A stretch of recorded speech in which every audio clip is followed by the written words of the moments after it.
Capítulo 12. Um bebe leite. Quando eu era criança, ocasionalmente tinha longas noites de insônia. Tentava dormir de todos os modos, contando carneirinhos, inventando histórias dignas de roteiros de filme, lendo alguns livros ou até mesmo sentada na cama e com calma, esperando cansar até que o sono chegasse. Algumas vezes, nenhuma dessas táticas funcionava. Era hora de apelar para quem solucionaria esse problema em poucos minutos, a minha mãe. Eu ficava com vergonha de acordá-la, mas sabia que só ela poderia me ajudar. Ela sempre levantava sem achar nem um pouco ruim e reclamava porque eu não havia chamado ela antes. O jeito dela resolver esse problema era ferver um chá, conversar um pouco ou fazer o meu remédio de insônia favorito, um copo de leite. Eu poderia fazer isso, eu sei, mas acontece que o da minha mãe era mais gostoso e parecia de fato mais eficiente. Era só tomar o leite, voltar para o quarto e não demorava uns 10 minutos para eu cair num sono delicioso e profundo. Com o tempo, aprendi a tomar leite sempre antes de dormir. Minha mãe já preparava para mim e meus irmãos como bebida oficial antes do sono e dizia que, além de nos ajudar a dormir, fortaleceria nossos ossos e nos faria mais inteligentes. Cresci e, na adolescência, passei por outras noites sem dormir. Eu mesma já resolvi o problema. Até hoje, quando preciso, recorro ao copo de leite. Depois de crescida, procurei artigos sobre o benefício do leite e minha mãe tinha toda a razão. O leite tem um sedativo natural, é bom para a mente, para os músculos, para os ossos e até para o coração. Além de resolver o meu problema de insônia, o leite que ela me dava cuidava de mim com nutrientes que eu nem sabia ser possível. Em nossa vida e caminhada, há dias que não conseguimos descansar, relaxar, sossegar. Seja necessariamente relacionado ao sono ou não, pois às vezes até dormimos, mas não descansamos. É uma pena que nem sempre lembramos de um remédio infalível e sem contraindicação. E não estou falando do leite. Esse outro, além de ideal e necessário, pode ser tomado todos os dias: a oração. Assim como um copo de leite, a oração tem o poder de nos acalmar. Há uma diferença, claro, pois na oração o segredo não é necessariamente o que entra, e sim o que sai. Nela, você pode se derramar, contar tudo, se sentir à vontade, ter intimidade. Orar sem máscaras diante de Deus é uma ótima oportunidade de enxergá-lo como de fato Ele é, nosso Pai e o nosso melhor amigo. Se o seu dia foi difícil, que tal contar a Deus com detalhes? Se está sem forças até mesmo para falar com Ele, que tal já começar sendo sincero e dizendo que está ali porque a sua misericórdia o arrastou? Chorar, contar os medos, os anseios, dividir alegrias, reconhecer erros sem medo de ser julgado, pois Ele sabe quem somos e nos ama com nossos defeitos. Orar é como tomar um copo de leite. Você se sente mais calmo e o alívio é imediato. Enquanto sente isso, talvez nem perceba, mas você acaba ficando mais forte.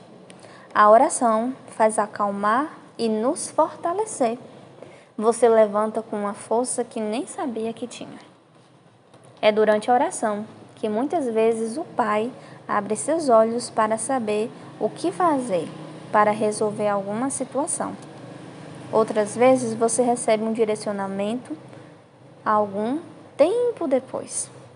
E algumas outras vezes você simplesmente vai se levantar, sabendo que não precisa fazer nada, porque o seu Deus o fará. Alguém já disse que às vezes Deus acalma o mar, outras vezes acalma o marinheiro. Quando eu compus a canção Eu Cuido de Ti, estava em um dia agitado, sem fé, sem esperança e com muito medo do futuro. No meio da rua, Eu dizia para Deus que eu estava muito triste com ele. Contei que não estava entendendo o seu silêncio e nem muito menos o que ele queria de mim.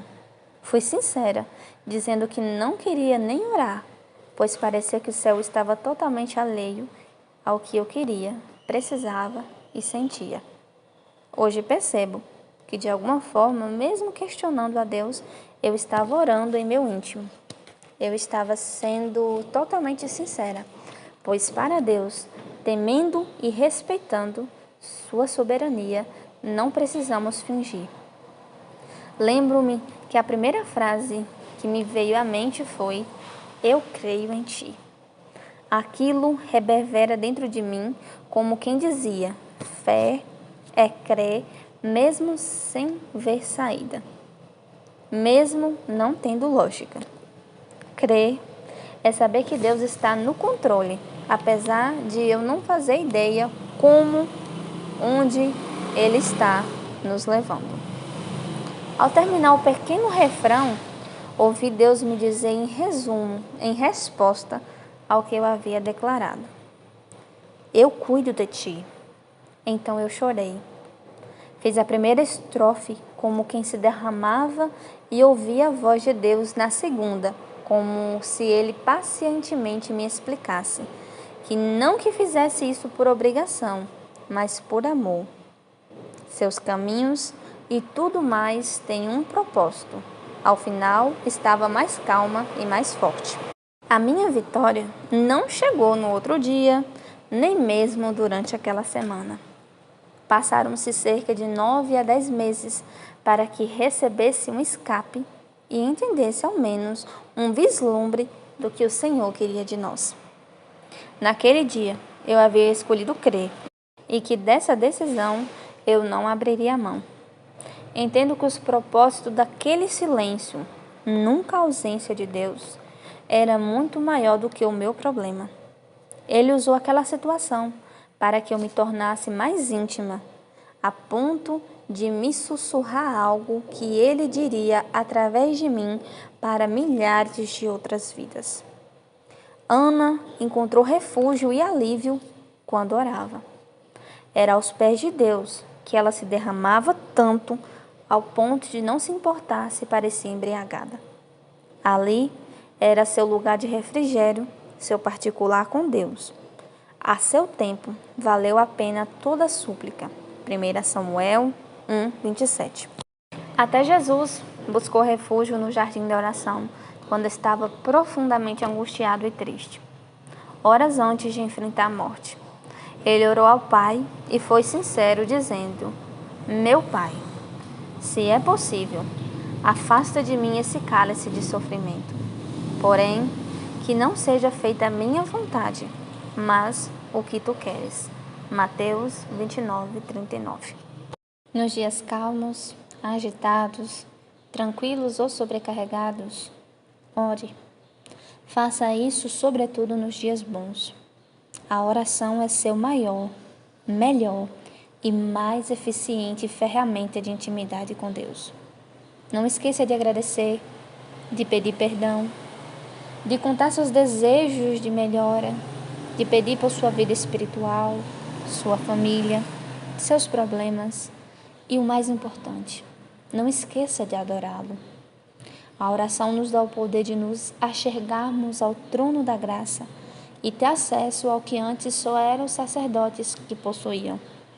Lembre-se do grande privilégio que Jesus conquistou por você. Isso é real e lindo. Falar com o Pai alegra o coração dele e fortalece o seu. Pois enquanto você diz a Deus o quanto sabe e o louva por sua grandeza e poder, lembrará que não precisa se preocupar com nada, pois Ele tem poder para resolver tudo. Que a oração seja sua primeira atitude e não seu último recurso. Ajoelhe-se tendo a absoluta certeza que o seu Deus é real e que está atento a cada palavra dita por você. Lembre-se, a oração, enquanto te acalma, te deixa forte. Ore e chore como leite derramado. Nesse caso, vale a pena, e não só por uma noite de sono, mas por uma vida inteira descansada em Deus.